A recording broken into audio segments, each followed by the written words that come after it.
Hello students, welcome to crash biology. आज हम continue करने वाले हैं अपनी BSc first year second semester की यूनिट 3 जिम्नोस्पर्म। हमने लास्ट वीडियो में देखा था साइकस एनाटॉमी, रूट एनाटॉमी देख चुके हैं हम। अब हम आज देखेंगे स्टेम एनाटॉमी, लीफ एनाटॉमी, पूरी एनाटॉमी कंप्लीट कर लेंगे आज। तो चलिए स्टार्ट करते हैं। स्टेम एनाटॉमी स्टार्ट करेंगे। सबसे पहले उसमें हम सबसे पहले क्या क्या पार्ट्स देखेंगे। सबसे पहले हमें दिखाई देगा epidermis. It is the outer most layer of stem. ये ओबियस है, आउटर मोस्ट लेयर है स्टेम की। It is made up of compactly arranged thick walled cells. Epidermis ruptured due to the armour of persistent leaf bases. तो ये thick walled sales का बना होता है, कॉम्पैक्टली अरेंज्ड सेल्स होते हैं, और एपिडर्मिस रप्चर हो जाता है परसिस्टेंट लीफ बेसिस के आर्मर की वजह से। तो ये एपिडर्मिस के कैरेक्टर्स हो गए। अब हम देखेंगे इसमें आगे क्या स्ट्रक्चर्स दिखाई देते हैं। उसके बाद कॉर्टेक्स दिखाई देगा। Epidermis encloses cortex. एपिडर्मिस के बाद कॉर्टेक्स आएगा। It forms the major portion of the stem. ये मेजर पोर्शन बनाता है स्टेम में, सबसे ज़्यादा कॉर्टेक्स प्रेजेंट होता है। इसका मतलब it is composed of parenchymatous cells. किस टाइप के सेल्स प्रेजेंट होते हैं? पेरेन्काइमेटस सेल्स प्रेजेंट होते हैं which are filled with large number of starch grains, और उनमें स्टार्च ग्रेन्स प्रेजेंट होते हैं। These starch grains are source of sago starch. तो यही सोर्स होते हैं किसके?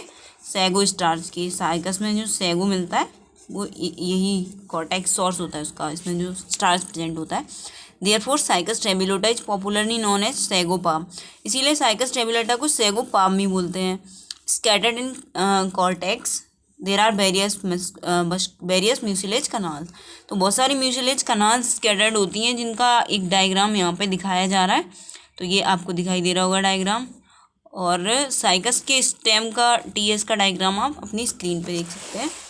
तो चलिए आगे देखेंगे हम क्या क्या दिखाई देगा साइकस के स्टेम एनाटॉमी में।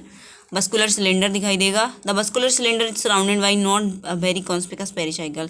इसमें कॉन्स्पिकस पेरिसाइकिल नहीं होती है, मतलब पेरिसाइकिल तो होती है बट वो इतनी क्लियर नहीं होती है। Like dicot stems, vascular cylinder consist of many conjoint collateral open and large vascular bundles arranged in a ring ectophloic siphon of stele. जैसा कि डाइकॉट स्टेम्स में प्रेजेंट होता है, बस्कुलर सिलेंडर में क्या क्या इसके कैरेक्टर्स होते हैं बस्कुलर सिलेंडर के? Conjoint collateral open and large vascular bundles present होते हैं, और ectophloic siphon of stele present होती है। तो ये याद रखना है ऑब्जेक्टिव पेपर के लिए कि साइकस की स्टेम में कैसी स्टील होती है? Ectophloic. The xylem consist of tracheids and xylem parenchyma.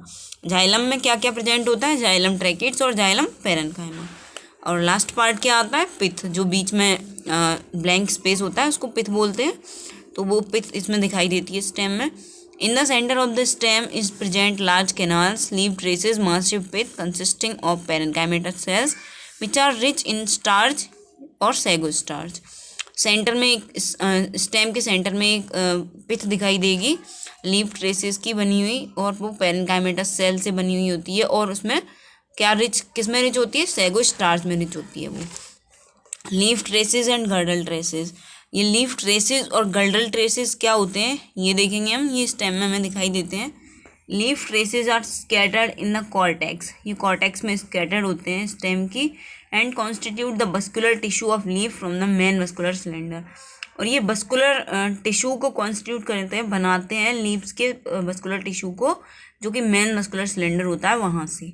Leaf traces ये प्रेजेंट होती हैं इनकी, आप ये फोटो देख सकते हैं डायग्राम। म्यूसिलेज कनाल्स प्रेजेंट है, ये पिथ है बीच में, ये डायरेक्ट लीफ ट्रेस है। ये लीफ ट्रेस, ये टीएस स्टेम का शो कर रहा है। लीफ गर्डल, लीफ ट्रेसेस और गर्डल ट्रेसेस। ये लीफ बेसिस है, ये गर्डल ट्रेस, बस्कुलर सिलेंडर, ये लीफ ट्रेसेस। तो ये आपने देख ली, और डायग्राम आपको आपकी स्क्रीन पे दिख जाएगा। सेकेंडरी ग्रोथ इसमें होती है या नहीं ये देखेंगे। It is a slow process. इसमें सेकेंडरी ग्रोथ होती तो है लेकिन बहुत स्लो होती है। At first a complete ring of cambium is formed by the development of interfascicular cambium in between the adjacent vascular bundles. First सबसे पहले तो एक कंप्लीट रिंग बन जाती है कैम्बियम की, और किसके डेवलपमेंट से? इंटरफेस्कुलर कैम्बियम के डेवलपमेंट से। एडजेसेंट बस्कुलर बंडल्स के बीच में एक इंटरफेसिकल कैम्बियम बन जाएगी, वही राइज करेगी कैम्बियम को आगे further. The cambium cuts of secondary xylem on the inner side and secondary phloem on the outer side. तो कैम्बियम कट कर देता है सेकेंडरी जाइलम को इनर साइड पे और सेकेंडरी फ्लोएम को आउटर साइड पे। तो ये हो गया आपका कंप्लीट स्टेम एनाटॉमी। साइकस की स्टेम एनाटॉमी यहाँ पे कंप्लीट होती है। आप नोट साथ साथ बनाते चलना। अब हम देखेंगे रेकिस की एनाटॉमी। रेकिस क्या होता है, जो एक लंबी सी लीफ आपने देखी होगी डेट पाम वाले जो प्लांट्स होते हैं उनमें और साइकस में सेम देखने में लीव्स होती है। वो लंबी सी लीफ होती है, उसका जो बीच वाला पार्ट होता है जिसपे आगे और लीफलेट्स अरेंज होती हैं उसको हम रेकिस बोलते हैं।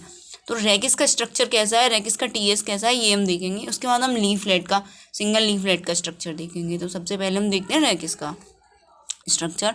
A TS of Rachis is somewhat rhomboidal in outline, but a little higher up it a shield shaped.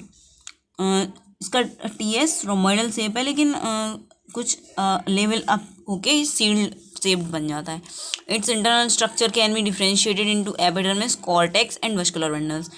Internal structure किस किस में differentiate होते हैं, epidermis, cortex और vascular bundles में। तो सबसे पहले हम क्या देखने वाले हैं, एपिडर्मिस। हर एक में हमने देखा, तो एपिडर्मिस में इसमें भी देखने वाले हैं। चलो देखते हैं। It is the outer most covering, या आउटर मोस्ट कवरिंग है रेकिस की। It is made up of compactly arranged thick walled cells. ये compactly arranged thick walled cell से बना होता है। It is single layered covered with thick cuticle and H stomata. Single layered होता है, thick cuticle से covered होता है और स्टोमेटा इसमें प्रेजेंट होते हैं और स्टोमेटा प्रेजेंट होते हैं, ये याद रखना है। इसके बाद एपिडर्मिस के बाद आएगी layer hypodermis. It is followed by hypodermis. It is differentiated into outer 2 to 3 layers of chlorenchyma and inner 4 to 6 layers of sclerenchyma. इसमें क्या क्या लेयर्स होती हैं, 2 से 3 लेयर होती हैं क्लोरेनकाइमा की और 4 से 6 लेयर्स होती हैं स्क्लेरेनकाइमा की। और अब इसके बाद आएगा ground tissue. Below the sclerenchyma is present a large tissue made up of thin walled parenchymatous cells. तो ग्राउंड टिश्यू क्या होता है, स्क्लेरेनकाइमा के नीचे प्रेजेंट होते हैं बहुत बड़े large tissue thin walled parenchymatous cells के बने हुए होते हैं। इसको हम क्या बोलते हैं, इसको बोलते हैं ground tissue. Vascular bundles, vascular bundles के बारे में देखेंगे हम। रेकिस के वस्कुलर बंडल्स उनके क्या क्या फीचर्स हैं। Vascular bundles are arrange in the shape of inverted Greek letter omega. ये ओमेगा लेटर की तरह अरेंज होते हैं इसमें vascular bundle. Each vascular bundle is conjoint collateral endarch open and diploxylic. तो ये सारे इसके करेक्टर्स हैं, कंजॉइंट है, कोलेटरल है, एंडार्च ओपन और डिप्लोजाइलिक है। जिसका मतलब है consist of centripetal and centrifugal xylem. मतलब सेंट्रीफिटल और सेंट्रीफ्यूगल दोनों टाइप के जाइलम इसमें प्रेजेंट होते हैं और सराउंड किए हुए होते हैं। किसके द्वारा, बंडल सीट इनको सराउंड किए होती है, घेरे हुए होती है। Xylem is present towards the inner side and consists of tracheids and xylem parenchyma. Xylem inner side की तरफ, अंदर की तरफ प्रेजेंट होती है और उसमें क्या क्या प्रेजेंट होता है, ट्रैकिड्स और जाइलम पेरेनकाइमा प्रेजेंट होते हैं। बेसल्स एब्सेंट होते हैं। Phloem is present toward the outer side of the vascular bundle. Phloem बाहर की तरफ प्रेजेंट होता है वस्कुलर बंडल के। इट कंसिस्ट ऑफ सीप ट्यूब्स एंड फ्लोएम पेरेनकाइमा। इसमें क्या क्या होता है, सीप ट्यूब्स होते हैं और फ्लोएम पेरेनकाइमा होते हैं। Companion cells are absent. Cambium is present in between xylem and phloem. Companion cells absent होते हैं और कैम्बियम जाइलम और फ्लोएम के बीच में प्रेजेंट होती है। तो ये एक आपको रफ डायग्राम दिखाई दे जाएगा रेकिस का। वैसे तो आपको डायग्राम अपनी स्क्रीन पे दिखाई देगा, एकदम नीट एंड क्लीन डायग्राम, वही आपको बनाना है। मतलब इससे आपको याद रहेगा ये इस तरह का स्ट्रक्चर था, तो आपको याद रखने के लिए ये मैंने बना दिया है। वैसे रियल डायग्राम, ट्रू डायग्राम आपको आपकी स्क्रीन पे दिख जाएगा, आप वही बनाना है अपने नोट्स में। तो चलो आगे देखते हैं फिर इसके बाद। अब हम देखेंगे लीफलेट का स्ट्रक्चर। जो लीव्स लगी हुई होती हैं, लीव्स पे लीफलेट, रेकिस के बाद लीफलेट का स्ट्रक्चर तो वो देखेंगे। The leaflet of Cycas is dorsi ventral and hypostomatic. The stomata are present at lower surface only. Leaflet कैसी होती है साइकस की, डोर्सी वेंट्रल होती है और हाइपोस्टोमेटिक होती है। मतलब जो स्टोमेटा होते हैं वो लोअर सरफेस, केवल लोअर सरफेस पे प्रेजेंट होते हैं। In TS the leaflet can be differentiated into swollen midrib portion and 2 lateral wings. TS में लीफलेट को डिफरेंशिएट किया जा सकता है स्वैलन मिडरिब में और लेटरल विंग्स, इन 2 पोर्शंस में डिफरेंशिएट किया जा सकता है। अब उसमें क्या क्या स्ट्रक्चर दिखाई देंगे वो देखते हैं हम। Epidermis, it is the outer most single layer made up of squarish cells, ये स्क्वायर टाइप के सेल्स की बनी हुई होती है और आउटर मोस्ट लेयर होती है। ये तो आपको याद ही रखना है कि आउटर मोस्ट लेयर होती है हर एक में ये epidermis. The upper epidermis is complete whereas the lower epidermis is interrupted by several sunken stomata present in the region of the wings. जो अपर एपिडर्मिस होती है वो कंप्लीट होती है, लेकिन लोअर एपिडर्मिस होती है वो इंटरप्टेड होती है जो धसे हुए स्टोमेटा होते हैं उनके द्वारा, मतलब ये इनकम्प्लीट होती है और विंग्स वाली रीजन में प्रेजेंट होती है। The upper and lower epidermis is covered by a thick layer of cuticle. Upper और लोअर एपिडर्मिस किससे कवर होती है? थिक लेयर होती है क्यूटिकल की, उससे कवर्ड होती है। अब हम नेक्स्ट देखेंगे क्या लेयर आती है, हाइपोडर्मिस आती है इसके बाद, एपिडर्मिस के बाद। तो चलिए देखते हैं उसमें क्या क्या कैरेक्टरिस्टिक होते हैं। Below the epidermis occurs the thick walled sclerenchymatous hypodermis. Epidermis के नीचे थिक वॉल्ड स्क्लेरेनकाइमा की हाइपोडर्मिस प्रेजेंट होती है। It is single layered in the region of blade but in the region of midrib it becomes 2 to 3 layered. ये blade वाले region में तो single layered होती है, लेकिन 2 से 3 लेयर बन जाती है मिडरिब वाले रीजन में। It helps in checking the rate of transpiration and protects the tissue from excessive heat. तो ये किस में हेल्प करती है? ट्रांसपायरेशन की रेट को कम कर देती है और जो एक्सेसिव लॉस हो जाता है वाटर का और उससे हीट बढ़ जाती है प्लांट में, तो उसको ये रोकती है, चेक करती है। अब नेक्स्ट हम देखते हैं mesophyll tissue. A well developed mesophyll tissue is present in the leaflet.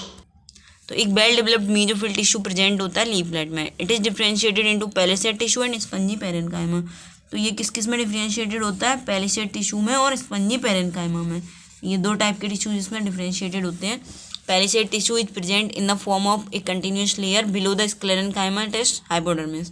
Palisade tissue कहाँ पर प्रेजेंट होता है? एक कंटिन्यूस लेयर में प्रेजेंट होता है स्क्लेरेनकाइमेटस हाइपोडर्मिस के नीचे। Spongy parenchyma present only in the wings directly above the lower epidermis. Spongy parenchyma कहाँ पर प्रेजेंट होता है? विंग्स पर प्रेजेंट होता है और लोअर एपिडर्मिस के ऊपर प्रेजेंट होता है। अब हम देखेंगे वस्कुलर बंडल्स के क्या क्या फीचर्स हैं। A single large vascular bundle present in the midrib region of the leaflet. Single vascular bundle होता है इसमें, लेकिन लार्ज होता है और मिडरिब रीजन में प्रेजेंट होता है। It is surrounded by a single layer of sclerenchymatous cells known as bundle sheath. ये सराउंडेड घिरा हुआ होता है किससे? स्क्लेरेनकाइमेटस सेल से, और उन्हें हम क्या बोलते हैं? बंडल सीथ बोलते हैं। ये याद रखना है आपको, bundle sheath. The vascular bundle is conjoint collateral open and diploxylic. Vascular bundle कैसे होते हैं? कंजॉइंट होते हैं, कोलेटरल होते हैं, ओपन होते हैं और डिप्लोजाइलिक होते हैं। Xylem and phloem are separated by a non functional strip of cambium. इसमें कैम्बियम प्रेजेंट तो होती है जो कि जाइलम और फ्लोएम को सेपरेट करती है, लेकिन वो फंक्शनल नहीं होती है, मतलब नो सेकेंडरी ग्रोथ, इसमें सेकेंडरी ग्रोथ नहीं होती है। Centrifugal xylem is represented by 2 small groups on either side of the protoxylem. Centrifugal xylem present होता है और किसके द्वारा रिप्रेजेंट किया जाता है? 2 स्मॉल ग्रुप्स होते हैं किसी भी तरफ प्रोटोजाइलम के। The remaining space of vascular bundle is filled with thin walled parenchymatous cells. बाकी जो बचा हुआ स्पेस होता है वस्कुलर बंडल का, वो किसके द्वारा फिल किया जाता है? थिन वॉल्ड पेरेन्काइमेटस सेल्स के द्वारा उसको फिल कर दिया जाता है। तो ये हो गया आपका वस्कुलर बंडल। अब इसमें एक और टिश्यू आते हैं ट्रांसफ्यूजन टिश्यू, उनके बारे में देख लेते हैं। Groups of tracheidal cells separated by some parenchymatous cells और directly in contact with the centripetal xylem the bundle sheath are present in the leaflet. ये जो ग्रुप होते हैं ट्रैकिडल सेल्स के, उनको पेरेन्काइमेटस सेल्स सेपरेट कर देते हैं, वो डायरेक्टली कांटेक्ट में होते हैं सेंट्रीपिटल जाइलम के, और बंडल सीथ और प्रेजेंट होती है लीफलेट में। तो इन्हीं सारे जो डिफरेंट टाइप्स के टिश्यूज़ प्रेजेंट होते हैं वो कंपाइल करते हैं प्राइमरी ट्रांसफ्यूजन टिश्यू को। तो ये हो गया प्राइमरी ट्रांसफ्यूजन टिश्यू। तो लीफलेट का स्ट्रक्चर टीएस का आपको आपके डायग्राम में दिख जाएगा स्क्रीन पे, वो आप बना लें, नोट्स बनाते रहें साथ साथ। चैनल पे नए हैं तो चैनल को ज़रूर सब्सक्राइब कर लें और अपना सिलेबस कंप्लीट करते जाएं। और वीडियो अच्छी लगी तो वीडियो को लाइक करें और ज़्यादा से ज़्यादा शेयर करें, और कमेंट में अपना फीडबैक बताएं आपको वीडियो कैसी लगी, और कोई डाउट हो तो वो भी कमेंट करें। Thanks for watching.